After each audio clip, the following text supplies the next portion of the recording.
শিবাস ঠাকুর দেবশ্রী নারদ মহাপ্রভু ডাকলেন, এই শিবাস কীর্তন ধরো। শিবাস ঠাকুর কীর্তন ধরলেন কিভাবে? মহাপ্রভুর দিকে তাকিয়েছেন, মহাপ্রভুর দিকে তাকিয়ে চমকে গেলে, এ কি গো, এই যে কলির গৌর নয়, এই যে ডাকরের কানাই, এই যে বৃন্দাবনের কৃষ্ণচন্দ্র। তাই তিনি কি গান ধরলেন? হরি হৃদয়ে নম কৃষ্ণ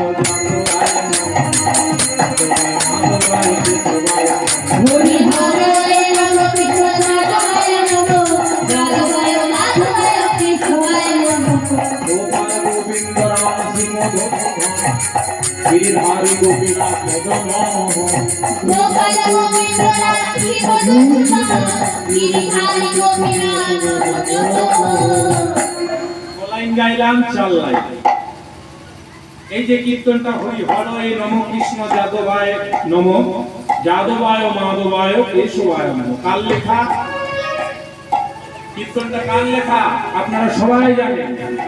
এই কীর্তনটা যিনি দেখবেন পদ লেখেন, পদ লেখার পর যিনি লিখছেন তার নামটা শেষে দেওয়া থাকে। এটা হচ্ছে নরোত্তম দাস ঠাকুরের লেখা, কিন্তু নরোত্তম দাস ঠাকুরের গোটাটাই নয়। এখানে জেনে রাখা দরকার, একটু বই পড়লে সব জানতে পারবে। কি না, এই চার লাইন স্বয়ং মহাপ্রভুর নিজের মুখ নিঃসৃত। কোথায় পড়তো মহাপ্রভু? প্রতিদিন শিবাসঙ্গনে, ওই যে 1 বছরের হরিনামের সংকল্প, শিবাসঙ্গনে কি কীর্তন হতো? শিবাসঙ্গনে এই 4টে লাইন কীর্তন মহাপ্রভুর মুখ থেকে। তারপরে থেকে যেগুলো লেখা হয়েছে, জয়রূপ সনাতন ভট্ট রঘুনাথ, শ্রীজীব গোপাল ভট্ট দাস রঘুনাথ, এই 6 গোসাই করি চরণ বন্দন, যাহা হইতে বিঘ্ন নাশ অভিষিক্ত পুরন। এই যে লেখাগুলো হয়েছে, এইগুলো হচ্ছে নরোত্তম দাস ঠাকুরের লেখা। বোঝা গেল? তাহলে মহাপ্রভুর মুখে থেকে যেটা বেরিয়েছে 4 লাইন কি?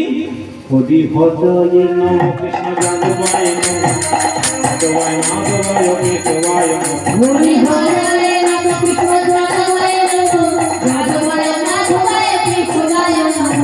গোপাল গোবিন্দ রাম সিংহ ঘোষ গিরিধারী গোপীনাথ মদন, গোপাল গোবিন্দ রাম সিংহ গিরিধারী গোপীনাথ মদন।